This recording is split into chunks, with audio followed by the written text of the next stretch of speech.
Shalom, everyone. Thank you for tuning in to another episode.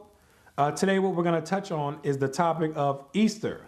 Many of you have been socially conditioned into accepting this tradition of Easter at face value without understanding the origin, the background, where it comes from, and what the true meaning of this custom of Easter is. Most people present it as it has something to do with commemorating the death and resurrection of Christ.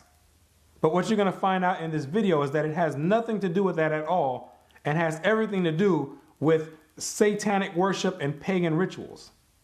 Many people are going to be upset about the information that comes out in this video. Do I care? Absolutely not. Absolutely not. The truth must come out whether you like it, love it, hate it, or not. The truth doesn't change no matter how mad you get.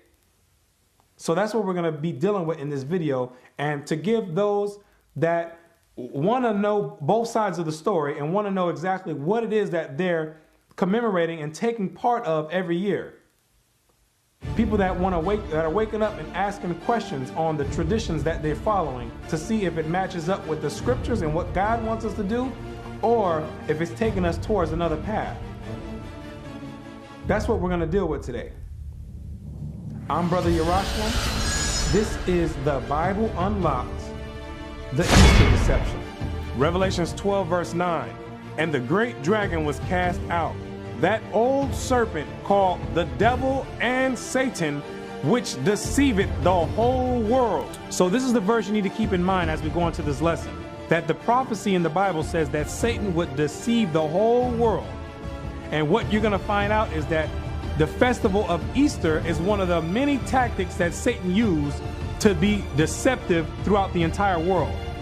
See, the Christian church is still looking for this deception to happen sometime in the future. They're still waiting for this great massive deception to happen when they don't even understand that this deception has already happened. The deceptions start with you thinking that you're already not deceived. That's where the deception happens. There's layers to the deception.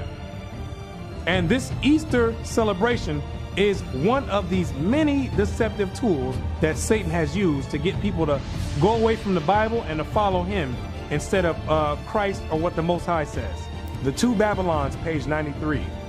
The festival of which we read in church history under the name of Easter in the 3rd or 4th centuries was quite a different festival from that now observed in the Romish church.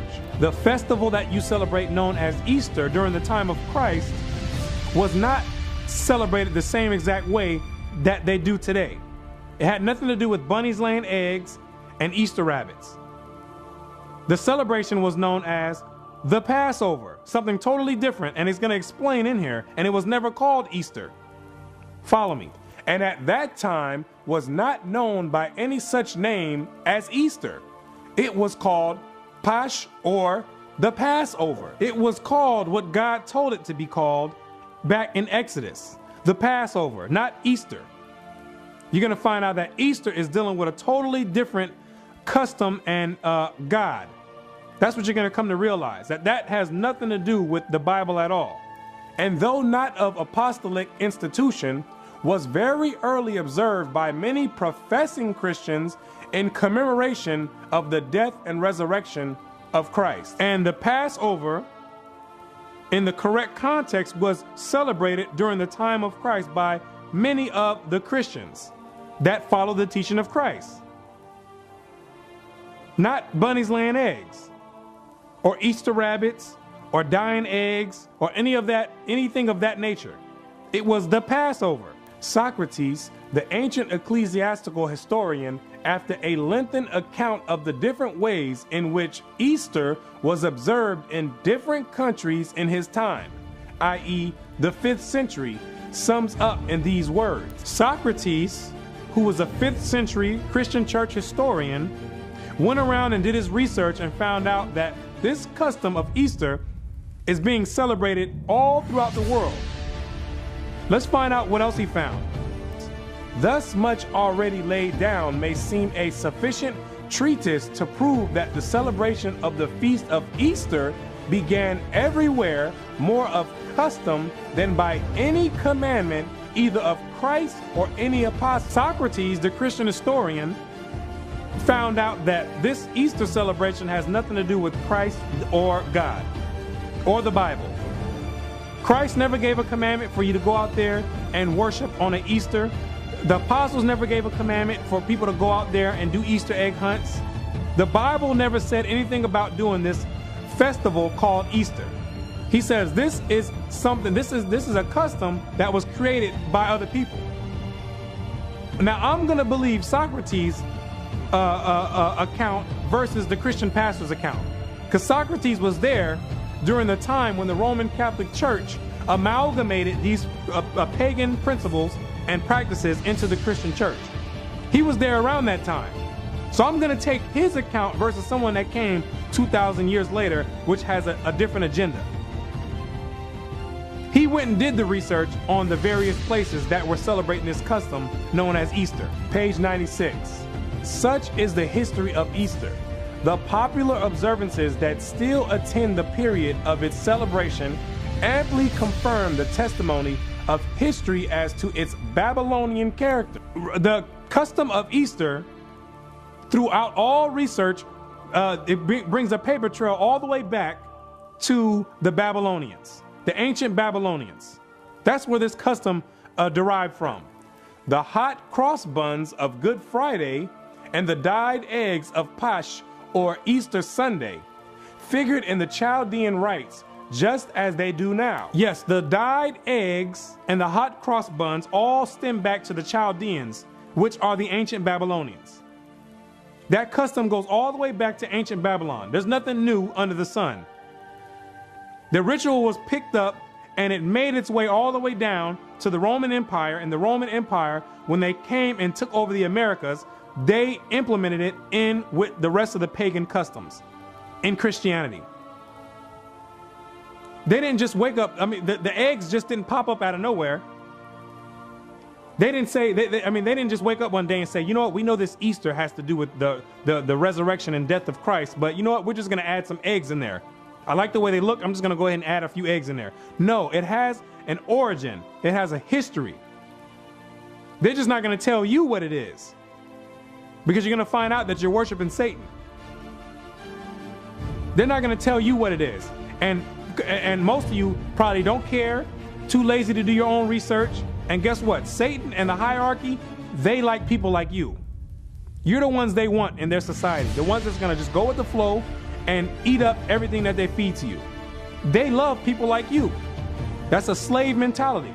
The buns, known too by that identical name, were used in the worship of the Queen of Heaven, the goddess Easter, as early as the days of Cecrops, the founder of Athens. That is 1,500 years before the Christian era. 1,500 years prior to when Christ stepped foot on the scene, they was already celebrating Easter bunny laying eggs. Let me say it again. 1,500 years prior to Christ stepping foot on the scene, they were already celebrating Easter bunnies laying eggs. They was already dyeing eggs. They were already dealing with Easter bunnies. This is nothing new. This is nothing new. When we were still in captivity in the land of Egypt, they were already celebrating the Queen Mother of Heaven, which is what this is dealing with. The Queen Mother of Heaven, beginning with Semiramis in ancient Babylon. They were already dealing with this custom. So when Christ was on the scene, people were already doing their Easter bunny egg hunts. When Christ was walking on the scene, they were probably some of the people that he was healing. People that fell off into that custom. So this Easter bunny egg concept has nothing to do with Christ, his death or his resurrection at all. It's all a play on your emotions to have you believe that you're doing something that's commemorating Christ, but really what you're doing is worshiping the Queen Mother of Heaven. And we're going to get more information about this Queen Mother of Heaven, so you know exactly who it is you're paying homage to. And this custom was being done during the time of Jeremiah. This is nothing new. Jeremiah was dealing with the same people as today, dealing with this Queen Mother of Heaven worship. He was dealing with that during that time. Let's get the account out of the Bible with Easter going on during the time of Jeremiah, the Babylonian captivity. Let's find out. Jeremiah 7 verse 18. The children gather wood. The children go to the store to go ahead and get the coals. This is what they do today. It's going to be the same exact thing they were doing during the time of Jeremiah. The children get sent out to go ahead and go to the store with a few dollars to go pick up the coal. Go ahead and pick that up. And the fathers kindle the fire. And the father is outside with his chef cape on, getting ready to kindle the fire for the barbecue. That's what he's outside doing. That's what the father's outside doing. And for when the kids bring the coal, he's getting the barbecue ready, getting the grill ready. And the women need their dough. And the women are inside in the kitchen, kneading the dough, getting the rest of the entree ready. That's what the women are doing. But let's find out what they're doing all this for. To make cakes to the Queen of Heaven. To eat dinner on Easter Sunday to the Queen of Heaven. Same exact thing. To bake cakes to the Queen of Heaven. That's what they were doing back then, and that's what they're doing today. You get your whole feast ready for your Easter Sunday to bake cakes to the Queen of Heaven. Let's get more. And to pour out drink offerings unto other gods, that they may provoke me to anger. That you are provoking the Most High to anger when you're sending up these hot cross buns to other gods, to the Queen Mother of Heaven. Pouring out your drink offerings to the Queen Mother of Heaven on your Easter Sunday. Because that's what you're essentially dealing with. The Queen Mother of Heaven, not the Most High. When you're sitting there on your Easter Sunday dinner, thinking that you're sending the savor up into the skies for the Most High to smell, he's not accepting that. Because he knows that's going to the Queen Mother of Heaven, which we're going to find out who exactly this Queen Mother of Heaven is. The hot cross buns are not now offered, but eaten on the festival of Astarte. The festival of Astarte, which is another name for Easter. That's who you're sending your hot cross buns up and all the rest of the meal that you prepared. Not to the Most High, you're sending it up to Astarte. Let's find out who this Astarte is, so we can be clear on what you're doing on this Easter Sunday when you're gathering all your kids together, cousins, nephews, uncles, aunties, little babies, all of old grandma. Let's find out exactly what you're doing and who you're sending this up to. That's what we're going to get ready to find out. Zondervan Bible Dictionary. Ashtaroth. Astarte. Ashtaroth is plural of Ashtoreth, name of any of the fertility goddess of the ancient Near East. Babylonian, Ishtar. The Babylonians called the Queen Mother of Heaven, which is what you're worshiping on Easter Sunday. The Babylonians called her Ishtar. Greek, Astarte. The Greeks called this same exact Queen Mother of Heaven that you're worshiping on Easter Sunday. They called her Astarte, which is the same exact god or same exact goddess as the Babylonians. In Canaan, a consort of El, Baal. And in Canaan, this Astarte or Ishtar is the consort of El or Baal, which means that she is the consort, which means she is the wife of Baal. So the Queen Mother of Heaven is the wife of Baal. Now we need to find out, who is this Baal? Let's get a little bit more detail. Who is this Baal? Is this that she's the wife of? Or she's the wife to? Who is this the wife to? So you can find out what you're dealing with on this Easter Sunday. Baal Zebub. Baal, or Lord of Flies, name under which Baal was worshipped by the Philistines of Ekron. There can be little doubt that Beelzebub is the same name as Baal-zebub. So Baal, which is what the name was in the Old Testament, in the New Testament you're going to see Beelzebub. You'll see Baal-zebub and Baal in the Old Testament, but in the New Testament they call them Beelzebub. So we need to find out exactly who this Beelzebub is according to the Bible, to see what demon you're dealing with on Easter Sunday. Follow me. Matthew 12 verse 24. But when the Pharisees heard it, they said, "This fellow doth not cast out devils, but by Beelzebub, the prince of the devils. Beelzebub is the prince of the devils, the husband to Astarte or Astarte, the queen mother of heaven, the same woman that you're worshiping on Easter Sunday. She is the wife of Satan, the head demon. He's the leading demon out of the demonic forces.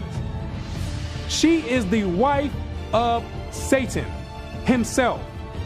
This is who you're pouring out your drinks, and your hot cross buns are being offered to the queen mother of heaven, the wife of Satan. This is what you're dealing with when you have your kids in there on your Easter Sunday dinner, all getting together in one big family in unison, getting ready to send up the whole meal, thinking you're sending it up to the Most High when you're sending it straight up to Satan's wife. The hot cross buns are not now offered, but eaten on the festival of Astarte. But this leaves no doubt as to whence they have been derived.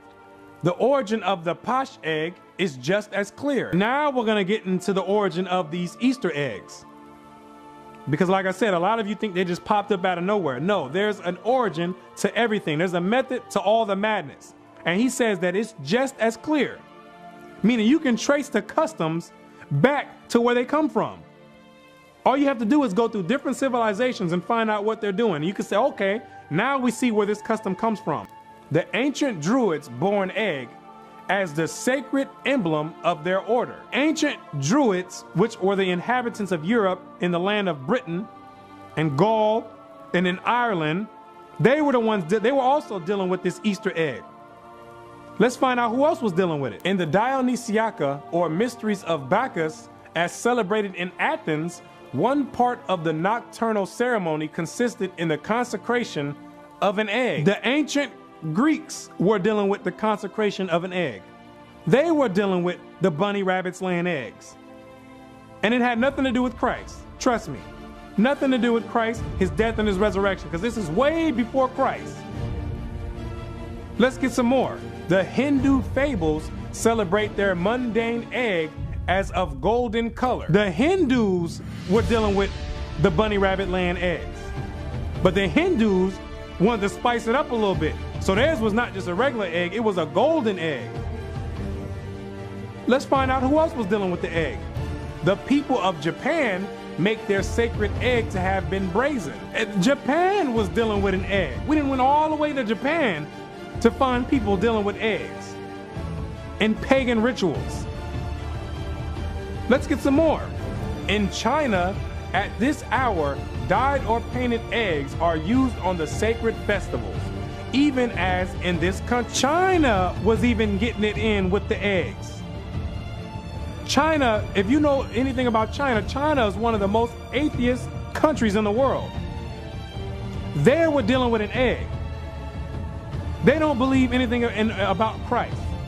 A great deal of the people in that country. Pagans, atheists, they were dealing with an egg. Just like Socrates says, when he went around and did his research, he found out that this custom is in a variety of different places. And it had nothing to do with a commandment from Christ or the apostles. In ancient times, eggs were used in the religious rites of the Egyptians and the Greeks and were hung up for mystic purposes in their temples.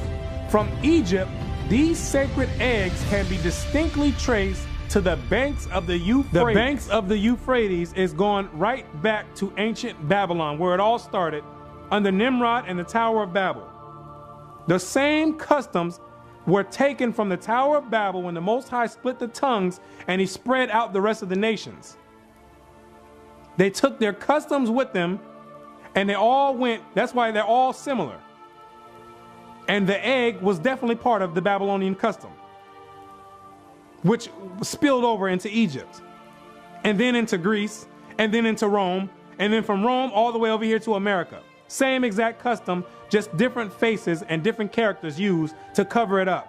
The classic poets are full of the fable of the mystic egg of the Babylonians, and thus its tale is told by Hyginus the Egyptian, the learned keeper of the Palatine Library at Rome. Now we're getting ready to find out where exactly did this legend of this egg come from? What is the origin of this story of this egg? So we can find out what you're dealing with on Easter Sunday when you got your kids out there doing Easter egg hunts. In the time of Augustus, who was skilled in all the wisdom of the native country, an egg of wondrous size is said to have fallen from heaven into the river Euphrates. So the legend is that an egg of wondrous size, some massive egg, all of a sudden came down out of heaven and fell into the river Euphrates. This is where the egg come from. Let's get some more. The fishes rolled it into the bank where the dove having settled upon it and hatched it.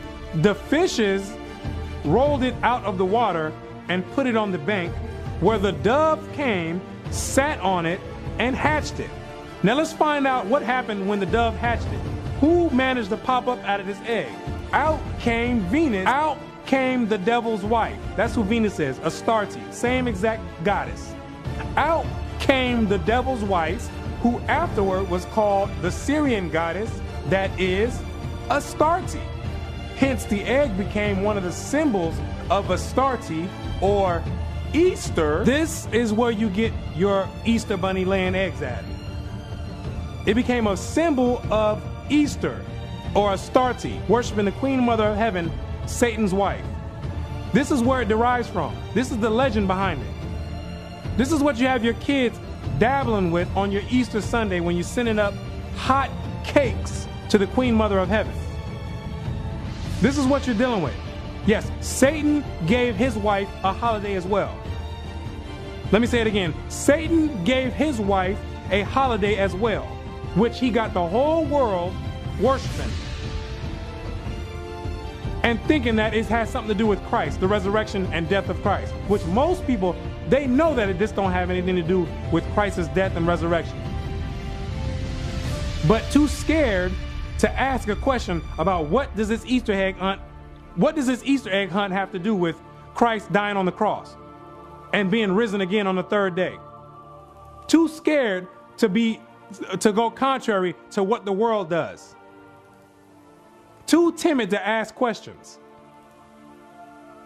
Got your kids over there doing Easter egg hunts to the devil's wife and cooking a hot Sunday dinner to send it up to Astarte, the devil's wife. This is how Satan deceived the whole world.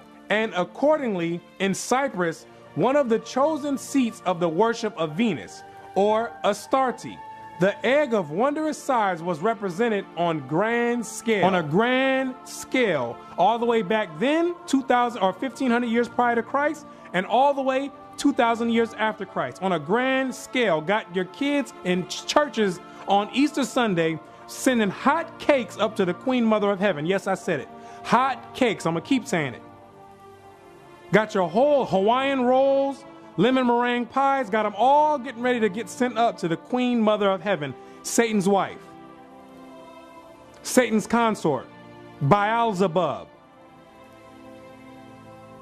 That's what you're dealing with on your Easter Sunday. That has nothing to do with Christ, is his resurrection or death. It's on a grand scale. And it's a tradition that most people do not want to let go because to them it feels good inside. They feel like they're doing something right for the kids. Well, guess what? That's what Satan wants you to believe. Satan deals with emotions. The Most High is not dealing with emotions. He's dealing with laws and commandments, what he told you to do and what he told you not to do. You want to deal with emotions? Satan is right there for you, caressing every single emotion and having you rationalize in your mind that it's okay to do Easter, even though you know it don't have anything to do with Christ and his resurrection. The Two Babylons, page 97. Now the Roman Church adopted this mystic egg of Astarte and consecrated it as a symbol of Christ's resurrection. Guess who's in charge of your Easter bunny laying eggs? Yes, the Roman Catholic Church, the Roman pagan church, who has always been pagan from the foundation. Anything that has to do with Roman doctrine has to be looked at with skepticism. They're the ones who took this concept of the egg and say, you know what? We're going to make this egg, which we know is going towards the Queen Mother of Heaven, Satan's wife, we're we're going to trick the people and make them believe that this egg has something to do with Christ's death and resurrection. Absolutely. Because during that time, Christianity, the doctrine of Christ, was on an uprise. The Romans had to find something. The Romans couldn't control it. So if you can't beat something, what do? You join it. And they did a great job in joining it. They did more than join it. They joined it, then took it over and cooked and kicked the true Christian doctrine out. That's what the Romans did. They wiggled their way inside the Christian doctrine when the Gentiles were able to get grafted in. This is how they repaid the Most High. By taking out his feast days and replacing it with Satan's feast days. Easter being one of them. The first 7 ecumenical councils, page 68. In the second declaration, the bishops ruled that Easter should be celebrated at the same time throughout the empire. This is during the Council of Nicaea. It wasn't some political party that came and said, you know what, we're going to institute Easter. It was the Roman Catholic Church, the bishops, who said, we're going to make this part of the Christian doctrine. We're going to take this pagan holiday because we know that the Roman citizens don't want to let it go. So we're going to take this and we're going to add it to the Christian doctrine so you can get the best of both worlds. You can worship Satan, the pagans can worship Satan, and we can act like we're worshiping the Most High at the same time. But we really want to worship Satan because his holidays feel a little bit better. You can be a little bit more liberal on his holidays. We don't really want to deal with Satan's or the Most High's holidays. And you have to understand, with the Roman Catholic Church, they were always pagans, and through their pagan gods, when they went out to fight wars, they would always make sacrifices to the pagan gods. So they believed heavily in these pagan gods because that's how they were winning all these wars when they went and stomped all the people, going through different countries, stomping out all the people. Then they attributed that to all those pagan gods that they were worshiping. So they did not want to give those gods up. But like I said, when the Christianity was on an uprise, they had to find some way to suppress it. So they just blended them both together so they can still worship their same gods, Satan, and make people think that the other people are really worshiping the Most High God. Acts 16 verse 20. And brought them to the magistrates, saying, these men, being Jews, do exceedingly trouble our city. This is Paul being brought by the masters of some lady that he just healed because she had a spirit of divination on her. Her masters didn't like that he healed her. So they brought him to the magistrates because the Romans, like I said, have always been pagans and they never wanted anything to do with the Most High God. They brought him to the magistrates and said, this man is troubling our city. You would think it would be a good thing for Paul to be casting out demons. But no, not to the Romans. He said that these men are troubling our city and teach customs which are not lawful for us to receive, neither to observe, being Roman. Trying to tell us to keep God's commandments and worship the Most High, and we don't want to do that. We want to worship Satan. See how the Romans had a problem with that? They said it's unlawful. That means it's a law for us not to be able to keep God's commandments. That's what it was with the Romans. To be a pagan is what you needed to do. So these people were complaining that Paul was over there healing people and telling people to keep God's commandments and follow Christ. Anytime you're dealing with the Roman Catholic Church, you always have to be skeptic. You always have to use skepticism when dealing with doctrines from the Roman Catholic Church. Who else is dealing with the Roman Catholic Church? 99% of the Christian churches all around the world. If you're dealing with Sunday worship, you're part of the Roman Catholic Church. If you're dealing with Christmas, you're part of the Roman Catholic Church. If you're dealing with Easter, you're part of the Roman Catholic Church. If you're dealing with any pagan religion, if you're dealing with the laws, the laws are done away with, you're dealing with the Roman Catholic Church. You're part of the Roman Catholic Church. You're an offspring of the Roman Catholic Church. No matter how many ways you want to slice it and dice it, those doctrines come from the Roman Catholic Church. They come from the Roman Catholic Church. If you believe in a virgin birth, that Christ didn't have a mother and a father, you're part of the Roman Catholic Church. Always use skepticism when dealing with those doctrines, and do further research, and get out of a slave mentality. Now, some of you may be confused because when you read the Bible, you're going to run across one passage that says the word Easter. This is the only passage in the entire Bible that says the word Easter. So what we're going to do, I'm going to show you exactly how they injected the word Easter to make you believe that that is what they were practicing during the time of Christ. And the apostles and all the other disciples were dealing with Easter as you know it today. Follow me. Acts chapter 12, verse 3. And because he saw it pleased the Jews, he proceeded further to take Peter also. Then were the days of unleavened bread. At this time is the feast of unleavened bread, which is part of the Passover. Keep this in mind. This is the feast of unleavened bread that's going on, and watch how they're going to smoothly inject the word Easter into the scriptures to make you think that Easter and the feast of unleavened bread are synonymous. But we're going to go deeper into the scriptures and into the translation to find out what word is really there. And when he had apprehended him, he put him in prison and delivered him to 4 quaternions of soldiers to keep him, intending after Easter to bring him forth to the people. Now you see that they put the word Easter in there. They injected the word Easter in there, so when someone reads it, they're gonna believe, okay, you know what, I guess I am supposed to be doing Easter bunny egg hunts and chocolate covered eggs. I guess I am supposed to be doing that because they were doing it in the Bible. Right, that's to someone who does not do any research. That's the point of them slipping it in there. Because they know that a slave is not gonna do any further research. You're gonna take everything at face value and you're not gonna double check anyone's work. They put this in here purposely to give someone a reason to justify worshiping the Queen Mother of Heaven, Satan's wife, and give you a reason to do it. Now let's go to the Greek, which it was written in, and find out what does the Greek word say.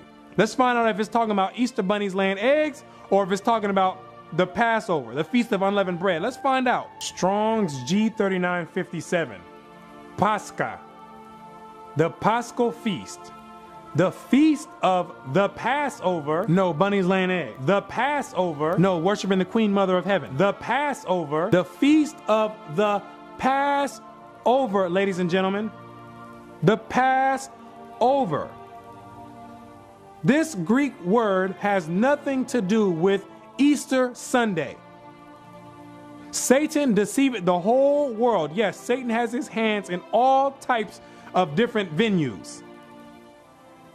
You must be doing your own research to find out what words are here, what words are there. You cannot trust anyone when it's dealing with your soul salvation.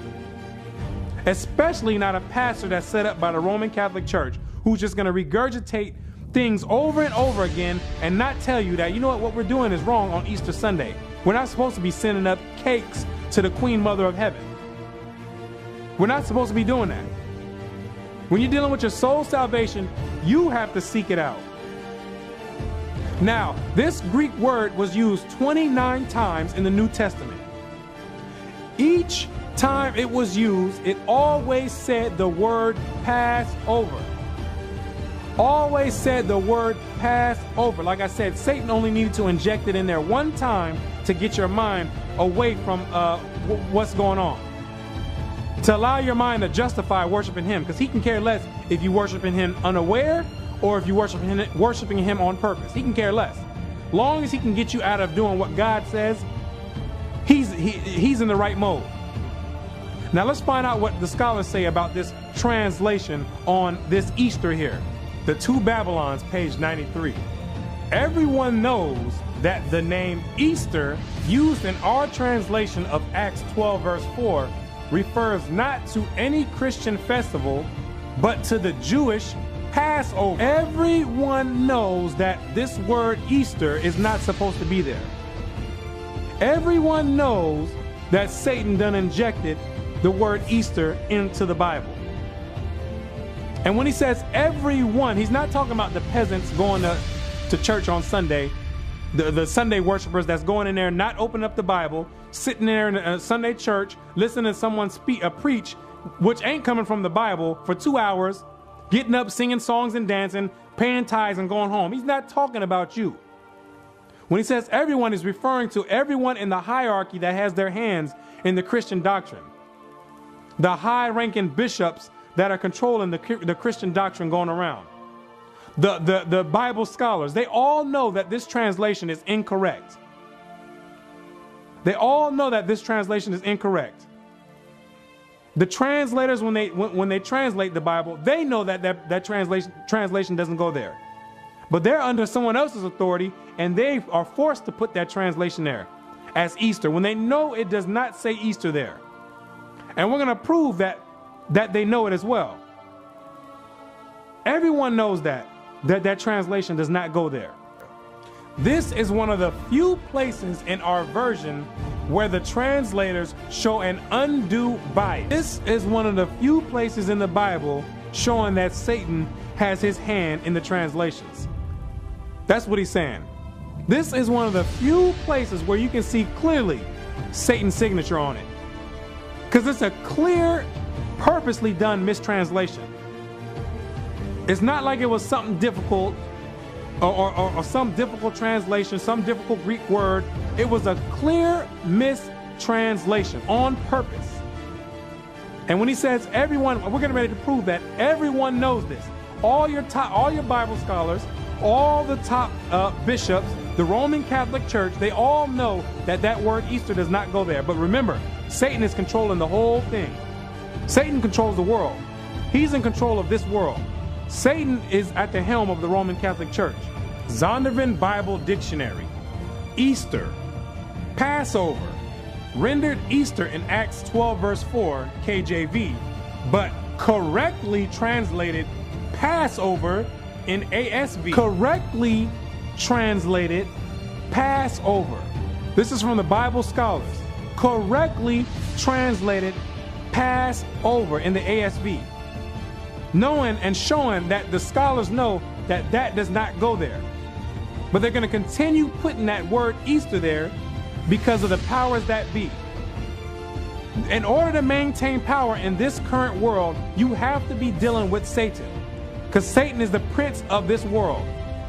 As soon as you start trying to go to righteousness, referring to the hierarchy, Satan is going to move you out of the way, and he's going to lift someone else up who's going to do his job. So in order to maintain the high status, they have to continue pushing Satan's agenda in order to keep global power. That's what this is going into. Now, let's deal with the main premise that the Roman Christian Church uses to justify their Easter Sunday worship. It relies off of the premise that Christ rose on a Sunday. Hence, Easter Sunday. Now we can commemorate the resurrection of Christ because it happened on the first day of the week, and now we're justified for doing it. Now, let's find out if that's true according to the scriptures, because it sounds good from the surface when you hear somebody talk without backing it up. Let's go into the scriptures and find out, did Christ rise on a Sunday, or is that another tactic used by the devil to deceive the whole world? And you be the judge. Matthew 28 verse 1. In the end of the Sabbath, as it began to dawn toward the first day of the week, came Mary Magdalene and the other Mary to see the sepulchre. This is what I need you to do right now. I need you to pay attention to what you're reading. Shake off the religion and pay attention to what you're reading. It says, as it began to dawn toward the first day of the week, meaning it was not the first day of the week, it was dawning toward the first day of the week, meaning the sun was getting ready to drop, but it was still the Sabbath day. Understand this. I need to speak like this, because when it doesn't matter, people with high educations can't understand this basic concept that's getting ready to be brought out. Because that religion, when it grabs you, it's got a hold on you like worse than any drug. Dawning toward the first day of the week. That means it was still the Sabbath day. Let's find out what happened when Mary Magdalene came to the sepulchre of Christ. Verse 5, and the angel answered and said unto the women, fear not ye, for I know that ye seek Jesus, which was crucified. He is not here, for he is risen. Christ was not there. He was already risen. It was dawning toward the first day of the week, meaning it was still the Sabbath day. Christ was already up and walking around when they came to visit the sepulchre on the Sabbath day. It was not a first day. It was still the Sabbath day. When they came, he was already gone. He was already risen. I'm still trying to find out how an intelligent and intellectual person could sit here and read this and come out with the conclusion of Sunday. It's not because of that. It's because of religion. Religion and psychology. Psychology will make your mind believe anything it wants. And you're going to find out how powerful psychology is when we get ready to go into this next part of the topic. Psychology is on another level. That's what Satan's dealing with, psychology.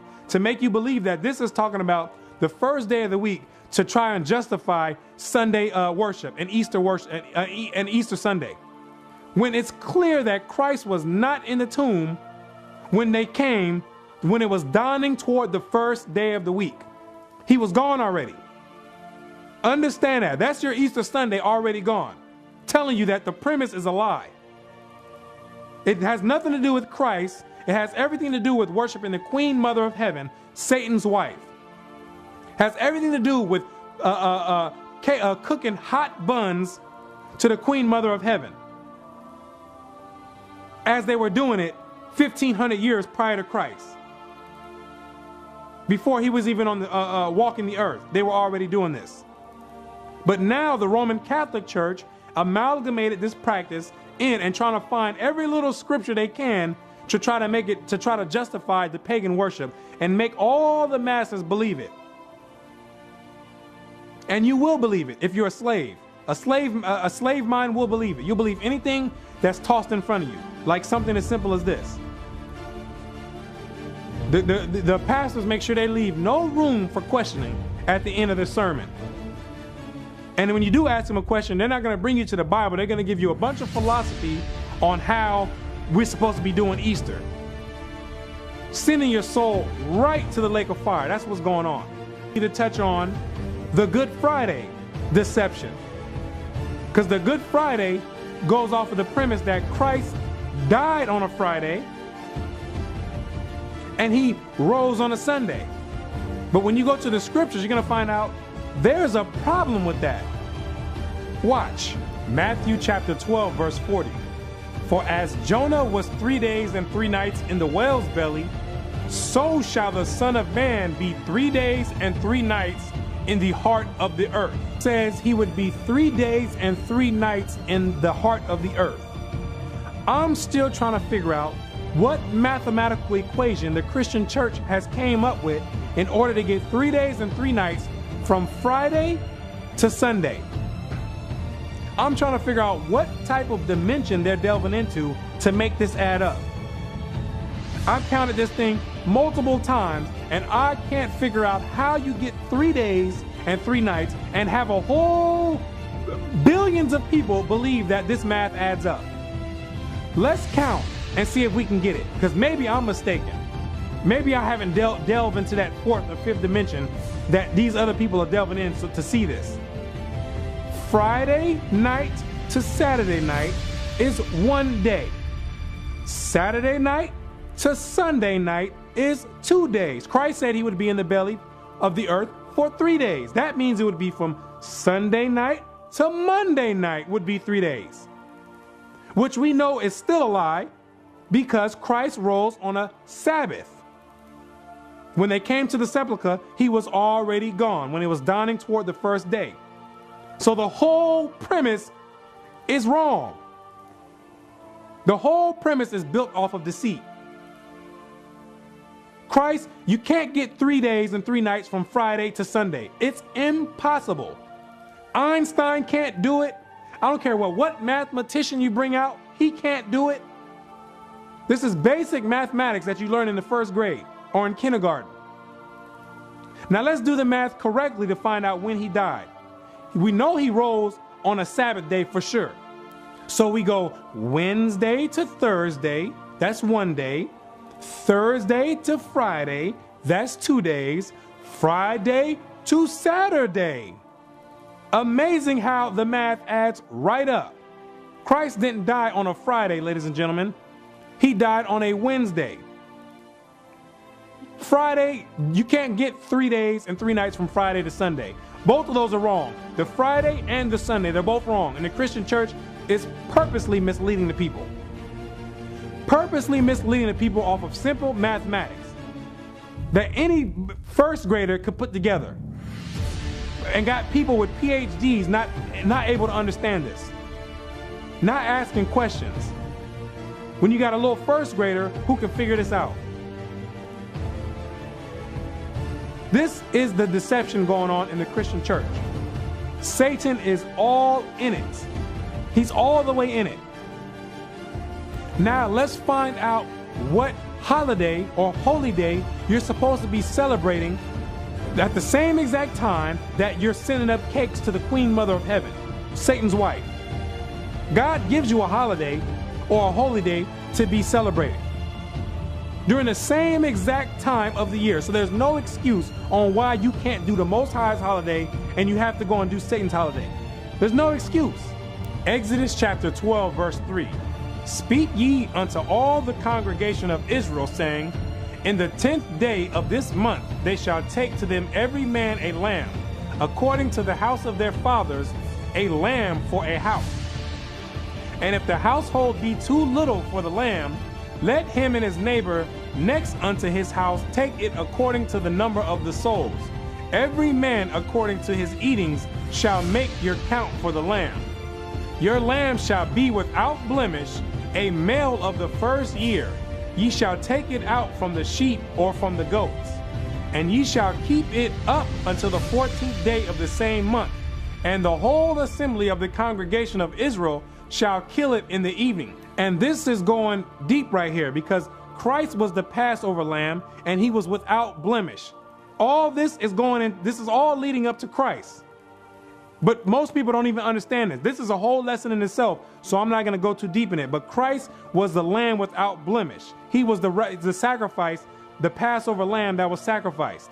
And the whole assembly of the congregation of Israel shall kill it in the evening. And this is exactly what they did to Christ. The congregation got together and said, put him to death. This is the same exact account right here. And you're not celebrating this? This is what you're supposed to be celebrating. This is what you're supposed to be commemorating. This is supposed to be the memorial, not Easter bunnies laying eggs. And they shall take of the blood and strike it on 2 side posts and on the upper doorposts of the houses, wherein they shall eat it. And they shall eat the flesh in that night, roast with fire and unleavened bread, and with bitter herbs they shall eat it. So you're supposed to eat the Passover lamb with bitter herbs. That's what you're supposed to also get, the lamb and the bitter herbs. Eat not of it raw nor sodden at all with water, but roast with fire, his head with his legs, and with the purtenance thereof. And ye shall let nothing of it remain unto the morning. And that which remaineth of it unto the morning ye shall burn with fire. And you're supposed to eat the entire lamb dinner and have nothing left for the morning. It's supposed to be all eaten that same day. So it's not no, give me a plate and let me send one home, or let me give out 3-4 plates to take home. It's not none of that. You eat the dinner that night. Anything else, it's done. And thus shall you eat it with your loins girded, your shoes on your feet, and your staff in your hand. And ye shall eat it in haste. It is the Most High's Passover. You eat it with haste because we had to leave Egypt quick. So you eat the dinner quick. It is the Lord's Passover. For I will pass through the land of Egypt this night, and will smite all the firstborn of the land of Egypt, both man and beast. And against all the gods of Egypt will I execute judgment. I am the Lord. And the blood shall be to you for a token upon the houses where ye are. And when I see the blood, I will pass over you, and the plague shall not be upon you to destroy you when I smite the land of Egypt. This is the part of, this part represents Christ's blood for the next destruction that's getting ready to come up. The next plagues that are getting ready to come up. That's why when it says in the New Testament, Christ is our Passover, that means his blood is our Passover. So when the Most High getting ready to put his last destruction out, if you don't have that blood of Christ, and I'm not talking about the Roman Catholic Christ, I'm not talking about that Jesus, I'm talking about the Christ of the Bible. If you don't have that blood sprinkled on you, get ready to die. If you get caught and on Easter Sunday sending up cakes to the Queen Mother of Heaven, get ready to die on that one. That's what the blood is commemorating. So when it says Christ is our Passover, that don't mean we don't have to do no Passover now because Christ became the Passover. No, his blood is the Passover. So when the Most High sends the death angels out and he sees the blood on you, they can pass right on over you and kill everyone else that's worshiping the Queen Mother of Heaven on Easter Sunday, yes, and Christmas and any other the pagan rituals. And this day shall be unto you for a memorial, and ye shall keep it a feast to the Lord throughout your generations. Ye shall keep it a feast by an ordinance forever. What do you not understand about forever is my question. We wouldn't have this discussion if people went into the Old Testament, found out what the Most High said. This discussion wouldn't even be on the table. The Most High said forever. Forever. That means 1,000 years pass, you got another 1,000,000 years left. After that 1,000,000 years is left, you still got another 100 million years left. Forever. It didn't say until Christ came and died on the cross. It didn't say until Paul went out preaching the word. It didn't say until the Roman Catholic Church took over the Christian doctrine and forced Easter upon you. It said forever. There should be no dispute on what you're supposed to be doing during the time, because the Most High gives you two choices. He gave you Easter, that's a choice, or the Most High's Passover, when he tells you right now that it's supposed to be celebrated forever. Which one are you going to pick is the question. I can't pick it for you. The Most High is not going to pick it for you. 7 days shall ye eat unleavened bread. Even the first day ye shall put away leaven out of your houses. On the first day, you're supposed to take leaven out of your houses. Leaven is yeast. Anything that's a rising agent is supposed to be taken out of your house. And you're supposed to eat unleavened bread, things like crackers, things that don't have any rising elements in it. You eat that. I mean, you can eat other things, but you can't have anything with yeast and rising agents in it. Of course, you can eat your regular meals, your chicken, your beef. You can eat whatever else you want, but nothing with a rising agent in it during the 7 days of unleavened bread. This is the Most High's feast. For whosoever eateth leavened bread from the first day unto the 7th day, that soul shall be cut off from Israel. And if Christ return and it's a Passover, and he catch you slapping your lips on leavened bread, you're gonna die. Let me say it again. If the Passover happens and Christ returns during the time of the Passover, and he catch you slapping your lips on leavened bread, you're gonna die. This judgment will come to pass, absolutely. Because you won't be covered with the blood anyway. You're gonna be off doing your own thing. Worshiping the goddess of star, the Queen Mother of Heaven. You're gonna be doing that, worshiping, doing Christmas. That's what you're gonna be doing. So you're not gonna have the blood on you anyway. And in the first day, there shall be an holy convocation. And the first day of the Most High's feast, not Satan's feast, the Most High's feast is a holy convocation. You know the same exact thing you do on your Easter Sunday when you get together with all the church to send up hot buns to the Queen Mother of Heaven? Yes, for the Most High's feast is a holy convocation. You get together with your family, get together with a congregation, you get together, the same exact thing that you're doing for Satan, just you do it for the Most High. That's the difference. And in the 7th day, there shall be an holy convocation to you. And guess what? You get another convocation on the 7th day. So you get two holy convocations to get together with everyone. Two's better than one, right? So why would you want to take Satan's one when you can have the Most High's two? No manner of work shall be done in them, save that which every man must eat.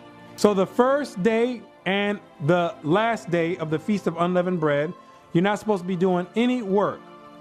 If you're able to take those days off of work, take them off. You're not supposed to be outside doing anything else. No servile work. It's a day of rest. That only may be done of you. And ye shall observe the feast of unleavened bread. For in this selfsame day have I brought your armies out of the land of Egypt. Therefore shall you observe this day in your generations by an ordinance forever. How many times do the Most High have to tell you forever? He knows that people are just not going to understand it. So he has to tell you forever 2 times in the same sentence or in the same chapter. Forever. Forever means forever. That does not mean there's a time period when it stops. Forever means forever. Grasp that concept.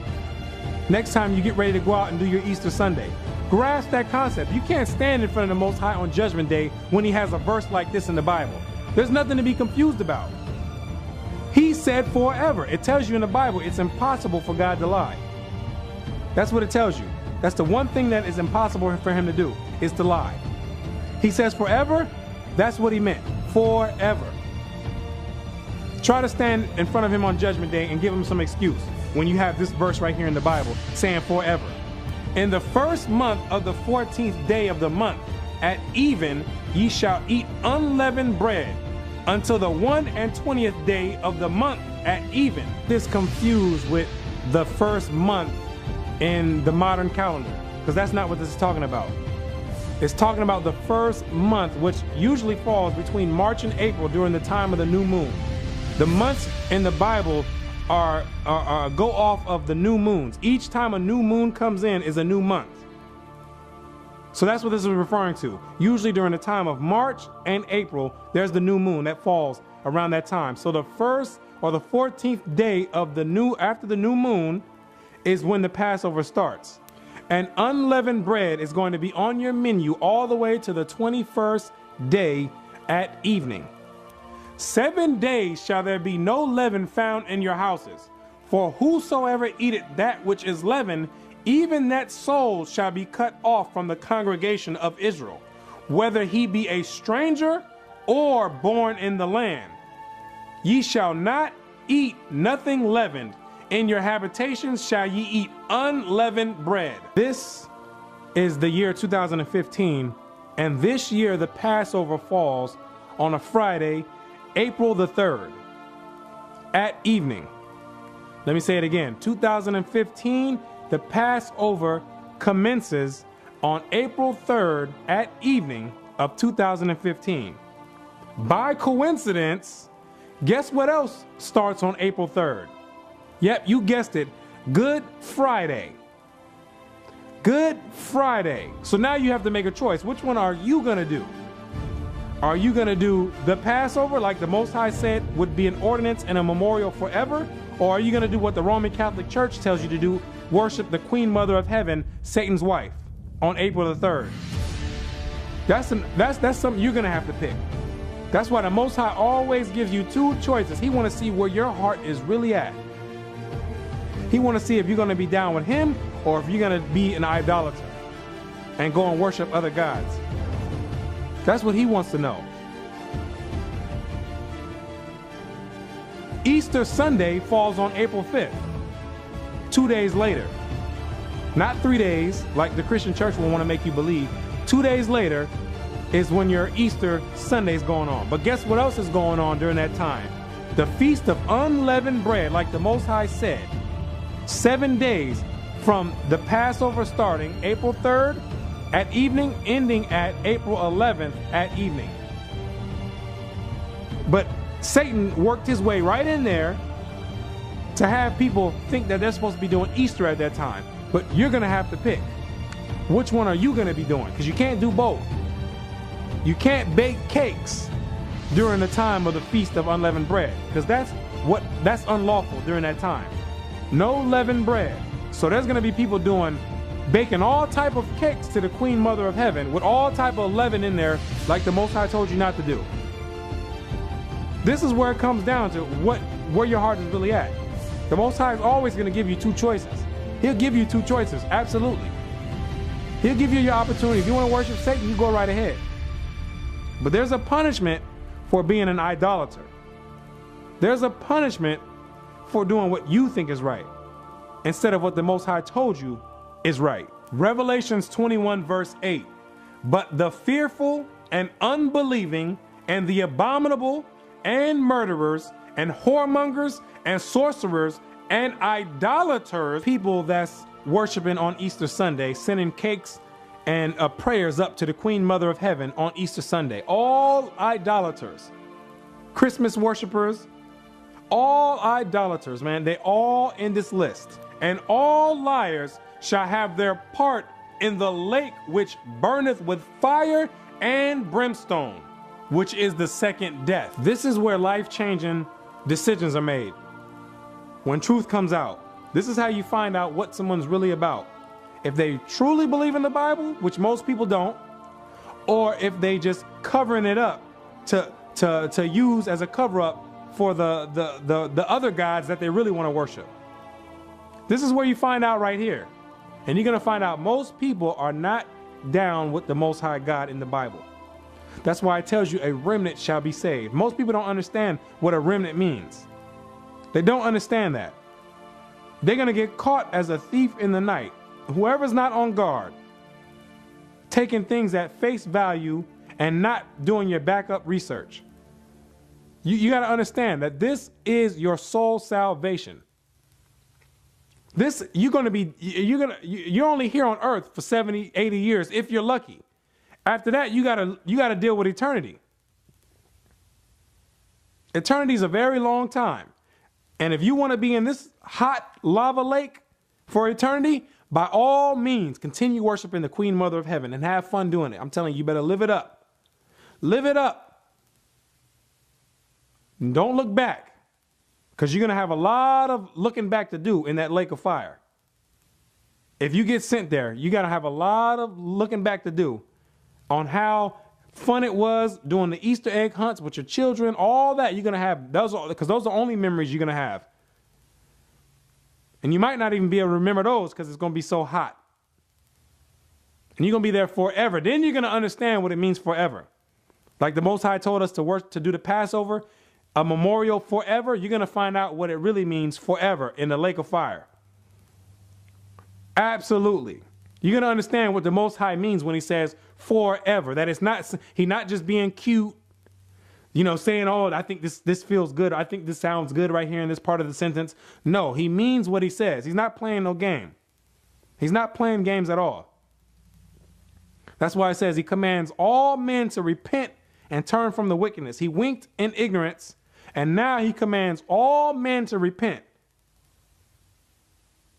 But it's hard to repent when you have your lust and you're invested in Satan. It's very hard to repent when you have your mind in what Satan's doing, and Satan has a grab on you and he has a hold on you. Understand this. So with that, I'm going to say shalom and peace and blessings to the 12 tribes and all the rest of the viewers coming back in these last days. Shalom.